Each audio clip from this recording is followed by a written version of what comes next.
I'm pressed against a freezing stone wall, the smell of ancient brine filling my nostrils until I can taste the salt on the back of my tongue.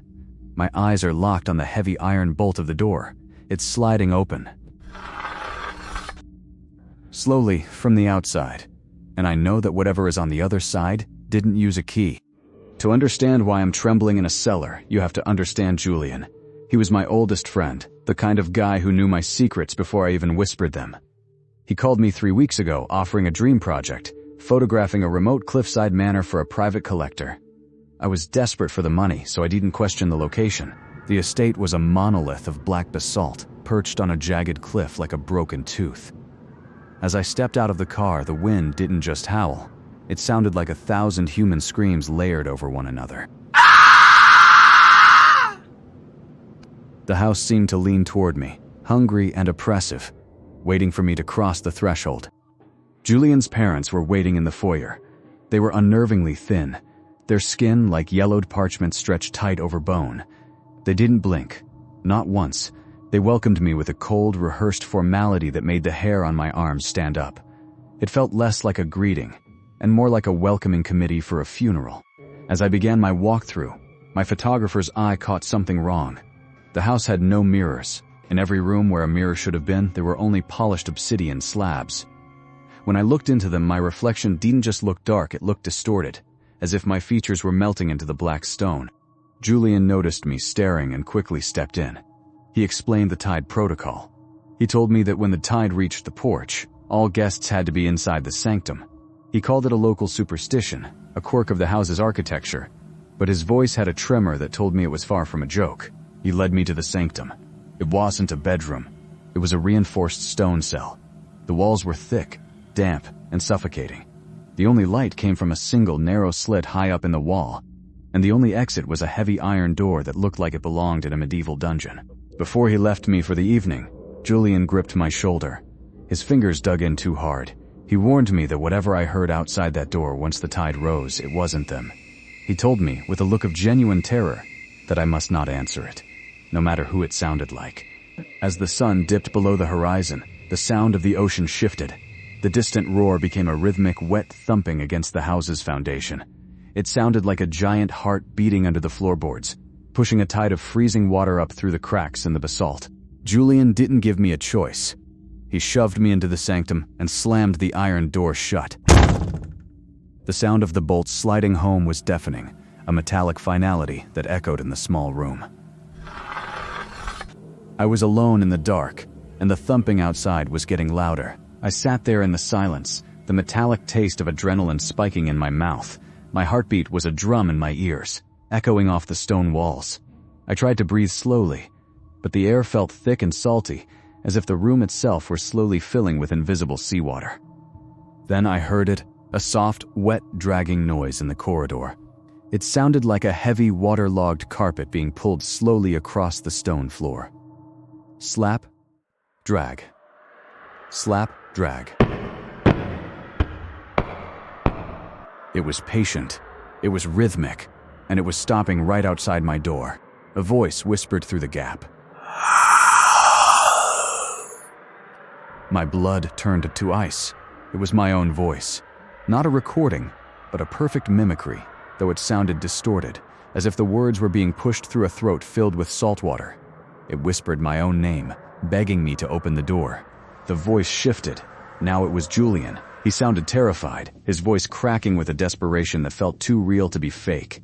He claimed he'd been attacked, that something was in the house with him, and he needed my help to survive. I found myself stepping toward the door, my hand reaching for the bolt. Suddenly, a violent slam hit the door. The iron shook in its frame, nearly knocking me off my feet. A thin, translucent slime began to seep under the door, smelling of ancient rot and dead fish. I recoiled, my back hitting the wall, my breath coming in ragged, shallow gasps. I scrambled up to the air slit and peered through. In the dim light of the hallway, I saw a limb. It was too long, translucent, and composed of fused sea glass and rotted coral. It didn't have skin, it had a shimmering, iridescent membrane that pulsed with a sickly green light.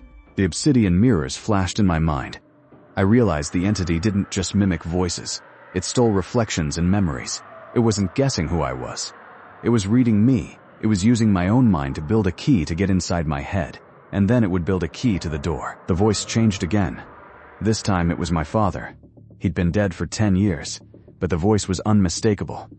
It started mentioning a private secret from my childhood, something I'd never told a soul, not even Julian. I felt my resolve crumble, tears blurring my vision as the grief hit me like a wave. A deafening white noise filled my brain, a psychological war between my logic and the primal urge to reach out to a dead parent. My fingers were inches from the bolt. I could feel the cold radiating from the door, inviting me to step out into the dark. Then, a sudden, oppressive silence fell. In that silence, I noticed a small carving on the wall, hidden by a shadow. It read, "The guest is the key." My stomach dropped. I wasn't a photographer on a project. I was a payment. If you're feeling the dread I am, hit subscribe now, because the betrayal is only just beginning. I frantically searched the room and found an old journal hidden in a crack in the masonry. The pages were damp and brittle. It described the Tide Walker, an ancestral entity that kept the family wealthy and powerful in exchange for a fresh soul every 20 years. The journal revealed the most sickening part. The friend was always the one to deliver the sacrifice. The curator's role was to lure someone they loved, ensuring the entity didn't take a family member instead. Julian hadn't invited me for my talent. He'd invited me because he knew I'd trust him. The house began to groan, the basalt shifting around me. I started to hear other voices, not mimics, but a distorted chorus of screams emanating from the very walls. These were the previous guests, their souls fused into the architecture of the house, forever echoing in the stone. Julian's voice came through the door again. But this time he wasn't pretending. He told me that sacrificing one outsider saved the entire village's economy. He actually asked me to be selfless for the greater good. Imagine thinking a town's bank account is worth a human life. Tell me in the comments if he's insane or just practical. The iron bolt finally snapped with a scream of twisting metal. The door creaked open just an inch, and the smell of ancient rotting kelp flooded the room, thick enough to choke on. The barrier was gone, and the Tide Walker was no longer asking for permission to enter. The entity slid into the room. It was a shifting mass of translucent flesh and jagged shells. Its face was the worst part, a mosaic of everyone it had ever consumed, with a dozen different eyes blinking in a chaotic, disjointed rhythm across its shimmering skin. I didn't have a weapon, but I had my heavy carbon fiber camera tripod. As the creature lunged, I swung with everything I had, jamming the pointed leg of the tripod deep into the creature's gelatinous mass. It let out a shriek that sounded like grinding glass. As the tripod sank in, it sparked against a piece of sea glass embedded in the creature's chest. The entity recoiled violently, the vibration of the impact causing its form to ripple and destabilize. It wasn't invincible. It was sensitive to specific frequencies and sudden shocks. I remembered the high-intensity professional flash on my camera. I scrambled to grab it and triggered a burst of blinding white light directly into the creature's mosaic of eyes. The flash was a supernova in the small room, leaving the monster momentarily blinded and thrashing. I didn't wait for it to recover. I bolted from the sanctum, sliding past the creature's shimmering limbs and sprinting into the hallway. My lungs burned, and my heart was hammering against my ribs, but the adrenaline pushed me forward into the drowning house. The corridors were changing. The walls were sweating brine, and seawater was already flooding the floors, swirling around my ankles. I was running through a maze that felt alive, the hallways stretching and curving as if the house were trying to swallow me whole. I burst into the foyer and saw Julian's parents. They weren't trying to stop me. They were on their knees, praying to the creature. They were pleading with the Tide Walker to take me quickly so the debt would be paid, and their luxury could continue. I was cornered at the grand staircase, the creature closing in from behind. I began triggering my flash repeatedly, creating a strobe effect that turned the hallway into a series of frozen, terrifying snapshots. The monster staggered, disoriented by the flickering light and the chaos. Seeing a way out, I sprinted toward the massive floor-to-ceiling window overlooking the cliffs. I didn't even slow down. I threw my entire body through the glass, the shards slicing my skin as I leaped from the second floor into the churning black ocean below.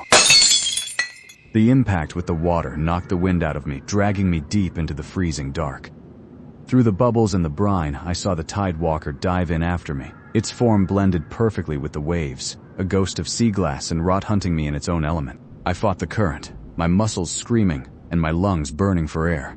I clawed my way through the surf, dragging my bloodied body onto the jagged rocks of the shoreline, just as the first pale ray of dawn broke over the horizon. As the sun hit the water, the tide walker stopped. It couldn't cross the line where the light touched the shore. It let out one final shriek, 1,000 stolen voices screaming in unison before it was forced back into the depths, sinking beneath the foam. I lay on the beach, drenched and shivering, staring up at the basalt manor. High on the balcony, I saw Julian. He wasn't celebrating. He was looking down at me with a face of pure, concentrated hatred. He had lost his payment and the debt was still unpaid. I thought I was safe until I looked into a still tide pool beside me. My reflection was there, but as I stared, I saw it. A single, shimmering, iridescent eye, the eye of the tide walker staring back at me from inside my own pupil. I escaped the house, but I think I brought the tide back with me. Now tell me, would you stay in that house for $10 million, knowing the price? Let me know in the comments, and subscribe if you want to see if I can survive the mark of the tide walker.